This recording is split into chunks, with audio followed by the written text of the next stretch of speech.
to Queso's Spooktacular video with Reese. And a fire hazard. Yes, a major fire hazard that I am very nervous about right now. So we'll try and wrap up the recording quick, but we have a few spooky stories to get into today from our own personal experiences. Yeah, and I mean, we carved these just before the video as well. Took us 2 hours, you know, the effort. Yeah, took a lot of our morning, a lot of stress, nearly stabbed ourselves multiple times. Cut our fingers off and things. That would have been more spooky, I guess, if you come on missing fingers. We wouldn't need fake blood for the scenery then, would we? True. Yeah. So we've got quite a few scary ghost stories to tell you today, and they're our own and also that of our parents. So I'm going to go first and take it away with story number 1, The Man in the Bath. That sounds very saucy, a bit raunchy, doesn't it really? Where's this story going? So basically, when I was like 2 to 3 years old... It's even more dodgy now that you're that age. We lived in this house. It was just a completely normal house, or so my mum thought. And basically, I used to sometimes say that I wouldn't have a bath. And, you know, it wasn't that I didn't like having a bath, there was no issue, and like my mum said, I'd forget about saying that for weeks on end, so at 2 you would think that I wouldn't really remember. And whenever she'd say, oh, well, why can't you have a bath, like, come on, you need a bath, I'd say that the man was in the bath. And basically, yeah, there was apparently a man in the bath, and my mum and dad would literally hear me upstairs, like if I went to the toilet myself or on the landing and things, talking in the bathroom to this man in the bath. They'd walk in and I'd be standing looking at the bath, talking to it. Which is a bit creepy for a 2-year-old. You wouldn't expect that. Like maybe a 5-year-old, they might have made up this. Because I wouldn't have even known what ghosts were, like to just play a thing, you know, I'd be too young, wouldn't I? You wouldn't know how to be creepy. I know, yeah, but it's just so strange. I mean, it's quite sad really, because if there was someone there, it's like, it seems they've died in the bath. What's the story? Yeah. It's quite sad really, but also I'm like, oh my god, is this like this naked man in the bath? Was he naked, was he? I have no idea. Like, I can't remember, obviously. Yeah. So a bit weird, but yeah. Yeah, it's a strange story, that one. Wonder who that man could have been. I know. And story number 2 is Reese's story. You can even look up this place. I grew up in what I believe has been voted, well, my first year of my life is I was voted the most haunted pub in Britain. It's the BATE Hall, I believe the name was, in Macclesfield, and that is a pub that both my mum and dad owned when I was born, and where I spent the first year of my life. So, let's get into it. I'll start off with the smaller things. So there was a remote control car, which was my brother's, who was 5 at the time, and both my mother and my brother were sat on the sofa. And this remote control car didn't have any batteries whatsoever inside of it, and it started driving around on the floor in front of them. I don't think I've even heard this thing. That's one of the things that I remember. Yeah. That they would say is so this had no batteries and it was a remote control. It's not going to be upstairs in a house, even if it had a draft. It's not going to be pushed around by the wind or something. Which is what I used to tell my friends, like this story, and they would always, oh, it must have been the wind. I don't was think that like a hurricane or something?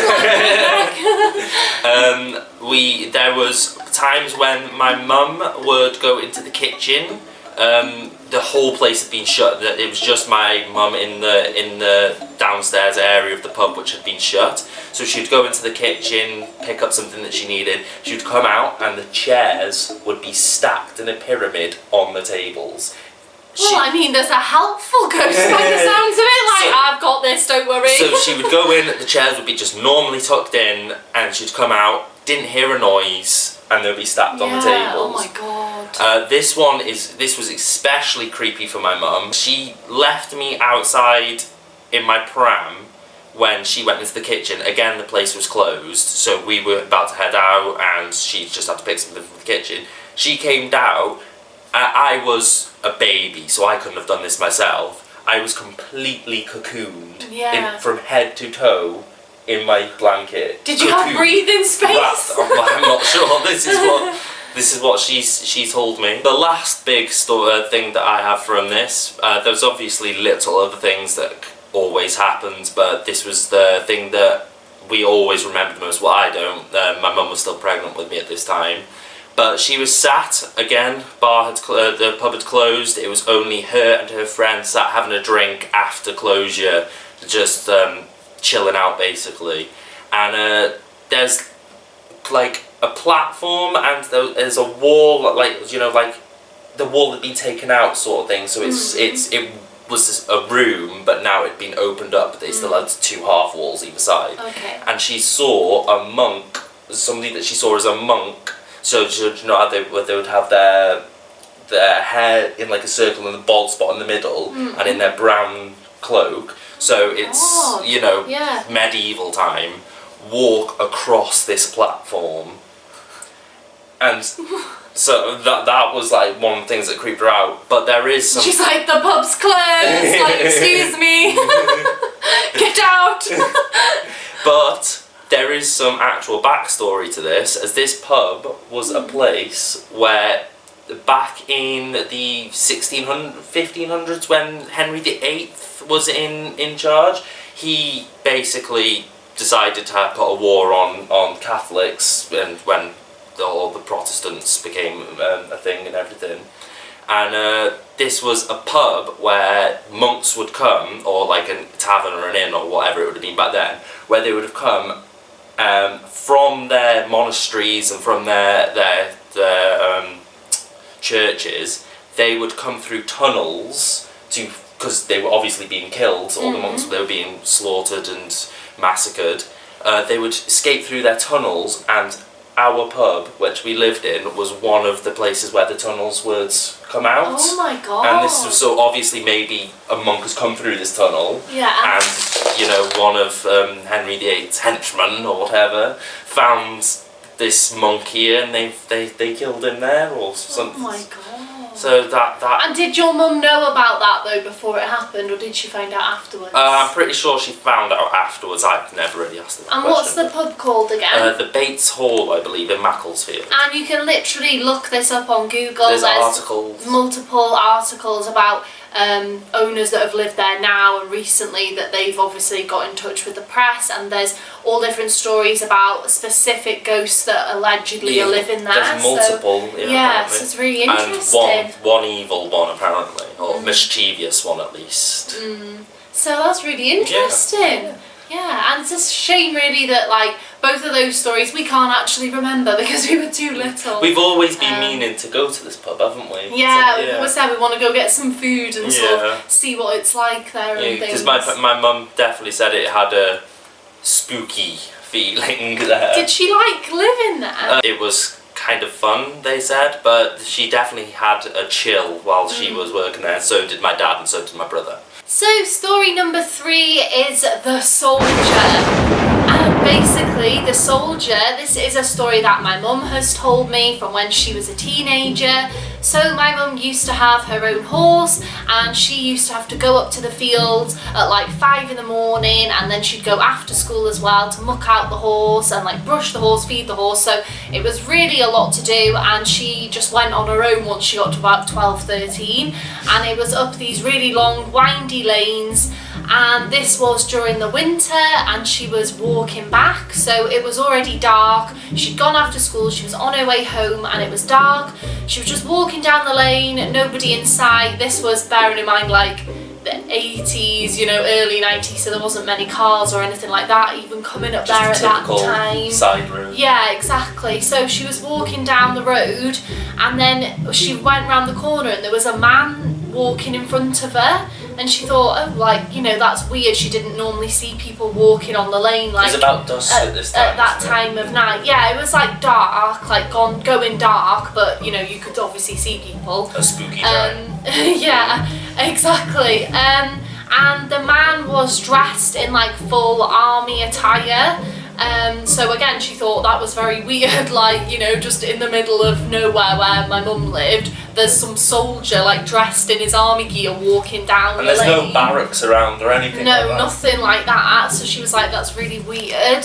So then she just carried on walking, but she was a bit nervous and a bit like, who would this be? And then all of a sudden, as he's walking ahead of her, the man turns and he just walks into the bush, because you know, like on country roads they've got quite tall like bushes either side, you know, of the fields. He literally turned and just walked straight into it, like there was no gate for, you know, you to go through or a gap or anything. He just seemingly walked into the shrubbery and disappeared. And she was so scared, like she said she ran all the way home, and then she told her mum straight away, and she was like, oh, you know, it'll be fine, like you would have just seen it wrong and everything. But then the next few days my nan ended up taking my mum up there to sort the horse, because my mum was too scared to go on her own. And the guy who owned the horses up there was like, oh, like, you know, why do you keep bringing Kerry all the time now, because she used to go on her own. And then my nan explained what had happened, and he said that was actually really creepy, because basically where the farm was, there did used to be, in like the First World War I think it was, there was a barracks there.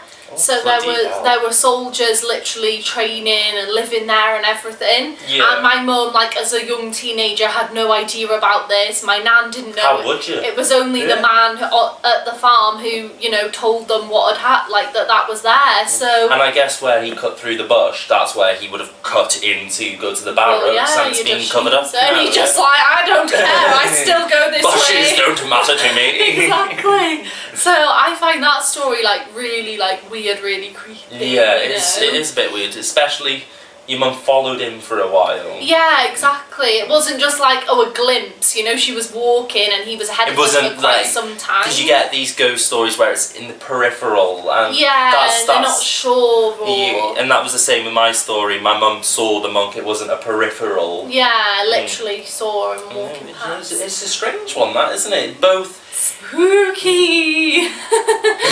What I like about both the ghosts that we've mentioned is it's not a stereotype, it's just like not a normal, they're going about their business, about their own thing. It's like they're dressed in their profession, like they're proper like replays of history almost, aren't they? It's like a recording. Yeah, that's like one of your theories, isn't it? I believe ghosts are more recordings than they are of... You said it's like energy that's been stuck there, so it just replays a part of their life over and over, and they're there, but they're not really like conscious of it. Yeah, because that's one of the things I'm a very logical person. I can't ever really make sense of how ghosts would be real. Yeah, well that's the thing, I'm always like, when I hear ghost stories, I always believe them, like obviously if they're quite plausible, I really believe them and I can imagine them happening and it makes sense, but then at the same time, I don't know if I can say I believe in ghosts, so it's really weird, like to actually think they are really real, like it's just incomprehensible to me, really. The two ghost stories that we have had that are the biggest in our life, both happened when we were children, like Babas. So it's hard until we actually see a ghost. We can't be 100%. Which we probably never will. But have you got any more stories? This one is again a second-hand one, but it's on my brother. Again, somebody that whatever he said, he's not a person that would really, you know, lie. He's a bit of a jack the lad. He's not really gets anything from lying about these sort of things. He's not that sort of person, but. My mum was driving him through the panorama heights that we have in where we live in Wrexham. So they're these really tight roads that go along steep cliffs, but it's really in the daytime. It's got some really great views. Yeah, it's just these mountains that are really nice. Yeah, anybody from our area will know the panorama. Anyway, so my brother's taken my mum down this road so he can go to a party. He's about 18 or so at this time and needs a lift. Bloody hell, where were they living if she was coming through the panorama? I think they got the wrong road because it was in Clam or something. Yeah. But anyway, he saw somebody to the side of the road. It's dark, so my mum's she's scared lifeless of this road because there's cliff edge on one side and she's terrified of heights, so she's solely focused on the road ahead. And my brother, he's on the side, he's nonchalant, he doesn't really care. He sees somebody just off to the side, and it looked like to him, like with what he saw, is that it was somebody that had been hit by a car. They were standing, but they were all, their clothes were scuffed. It had been like they were ripped. He was bloodied faced and everything. Didn't look very good, and he was on the phone. So. But as and your mum and Jordan were like, goodbye, like we were keeping going. My mum was like, oh, I'm scared of driving. Jordan So- was just looking, and as they drove past, Jordan turned around to look behind him. It must have been on, because they have these little inny bits where cars can obviously overtake, so he must have been standing on that or something, because on one edge is cliff edge, you couldn't be standing there. But John looked around to see if he could still see this person that obviously might need help. And he wasn't there anymore. He just completely vanished into thin air. So one would assume, one would hope he was a ghost and not a person who needed help, really. Yeah, hopefully. Hopefully it was a ghost. Struggle to get an ambulance up there anyway. Oh yeah, it would be hard. But creepy. Another one for us, Casey? So yeah, I have a story. This is ghost story number 5, and this is about my great-granddad. Getting through these stories now, aren't we? I know. So my great-granddad, his name was Idris, but I called him Robbo. Don't know why really, but yeah, so I was so close to him like when I was little, and he passed away when I was 8, but I, you know, was absolutely besotted with him. Like every time I went over, you know, he'd play games with me and everything. He was amazing. And basically when I was about, I'd say about 12 or something like that, I had a dream. So I mean, this isn't something that I saw obviously when I was awake, so I'm not saying this really was him or not, but this is just what happened. So I had this dream, and basically I had gone to Welsh speaking high school, and Idris Robbo, he spoke Welsh and it was his first language. Well, when he met your great grand, didn't he? They couldn't speak the same language. No, he couldn't speak English. my nan spoke English and he spoke Welsh, and then like as he learned English, obviously they got together. But yeah, they couldn't really speak to each other when they first met. But yeah, I was in the middle of like a normal dream, but it was like weird. It was like these people all fighting and things, and then I kind of like went away from the action. Like I went up into like this lift thing. It was really weird, like because it was like a medieval battle, and then suddenly I'm going in like a modern lift up. Elevator, you know, if you don't know what I'm on about. And I went up there, and then the doors opened, and then he was like there, and it was really strange, and he was saying like that he was so proud and everything that I'd gone to a Welsh speaking high school, and of course I could maybe have thought of this myself, you know, dreaming this, because I would have wanted him to be proud of me, I suppose. But not only that, he was talking about how proud he was and things, and he was talking about things that were going on in my life, and he also told me to sort of be careful, because things were maybe gonna start getting a bit like difficult, and like something was going to happen in my life that was going to be, you know, a bit hard for me to deal with and everything. But he was telling me like, you know, keep going, like keep pushing on and everything, and you'll be fine, like just take everything as it comes, it's okay.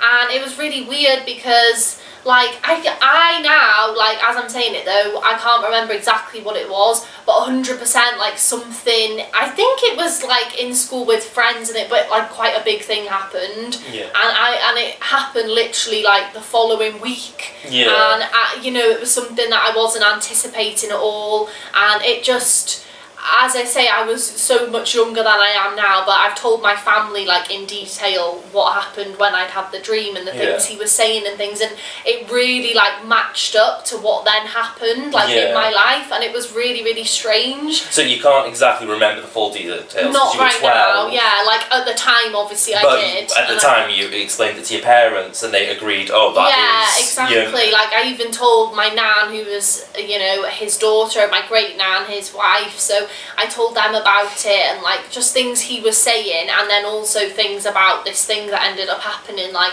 it was all really strange, because it was just as like he'd said. Yeah, and then I did have one more dream with him in like about 2 years after that, and that we were just basically having a good old catch up and things. But again, like I don't know, it was just... It felt like you were actually... I've never had a dream like those 2 dreams ever in my life since. Like, at the time, it just felt so different like to you normal were actually dreams. communicating. Yeah, it was really weird, like, and I felt like I'm not someone who's ever, like, lucid dreamed or anything. Well, I suppose maybe this was, because I was going to say, like, I felt completely aware of, like, everything that was going on and everything, you know what I mean? It was just so different, and yeah, so I mean, who knows, maybe he was speaking to me, I don't know. Yeah, no matter what, it's still nice to think about. Yeah, that he exactly. was, wasn't it? So, Yeah. so the final story we have today is Reese's story, and that is... This happened, it must have been, was it during lockdown? I think it was during Yeah, lockdown. this was not long ago at all. Yeah, it was shortly before we moved in. It must have been a few months Let's call before. this, though, the bathroom story. The bathroom story. Another interesting one. Although there's not a bath in my bathroom. Yeah, true. Anyway, so this is late at night. It's about 11:30, I believe. You were still up and you were going to bed pretty early at that time. Yeah, we So were it obviously just messaging because we couldn't see each other. Yeah, it was 11:30, I believe. My mum had gone to bed. It was just me and my mum in the house. My mum's boyfriend, he works away, so I remember it was just me and my mum. My mum goes to bed at 10 o'clock. So I've gone to the bathroom to have a shower. I've let her fall asleep so I don't wake her up with the shower being on. I'm literally just about to go in when a big on the door. It was distinctly knocking on the door. I even saw my mum hung up some of her clothes on the door for the next morning for when she comes in, and they were moving as the door had been knocked on. So like it was like a hard knock, like with force. yeah. So I was like, oh god damn it! I've woke my mum up. Oh lambs. So I literally, it must have been about 2 seconds. I've whipped my towel like around me so I'm not opening the door naked to my mum saying sorry. 2 seconds, whipped the towel, opened the door, and no one was there. And like my mum's clothes was moving, you know, like, and the door had knocked. Could not have been anything else. The sound was from there. So I've opened the door and immediately saw that no one was there, and looked. The first thing was to look at my mum's door, which had her dressing gown that was hooked onto the top of it, which she would have 100% put on to walk to the door to knock on it. And that was completely placed perfectly. It wasn't moving, like she just put on and closed the door behind her. I didn't because you were so quick opening the door. It's not like, oh, I faffed around getting my towel on and going. I was towel whipped on, open the door because I didn't want to keep her like. Didn't you ask anyway? The next morning she said that she didn't do that. Well, she could have maybe slept, done it, but I don't know. But anyway, like at the time that I got out, opened the door from the knock, there was no way that she could have got back into her room and had that dressing gown put up perfectly without it, like any sort of movements on that dressing gown.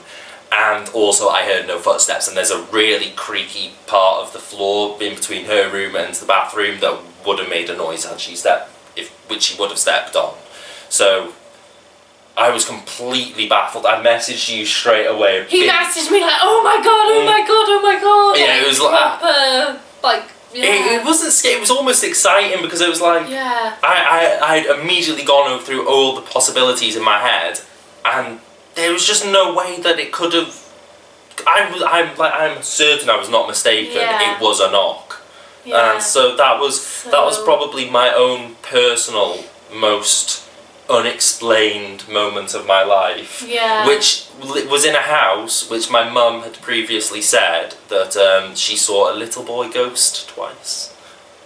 Really? Yes. In the house? In the house. So the house... Could be him like, keep the noise down. Yeah, he's trying to sleep at 11:30. But yeah, he's a little boy. So it was in a house with previous sort of ghostly activities. So those are our ghost stories, and they're not exactly like in the horror films really, which we have been watching far too much of. We said the other day like we need to put a comedy on or something because we're going to turn like into disturbed psychopaths ourselves if we carry on, because we just love horror films, so we're going to have to find some tonight for Halloween. Yeah, Halloween, yeah. But yeah, like I think in a way that's what makes these stories seem a little bit more plausible, because they're not your stereotypical like bad ghost or like a ghost trying to scare you really, or you know, there's no so storyline it's to quite them really. Yeah, exactly. Yeah, it's just ghostly activities. Yeah, so we hope that you enjoyed watching our video and hope you have a very good Halloween. I know it's a bit different this year than from every other year, but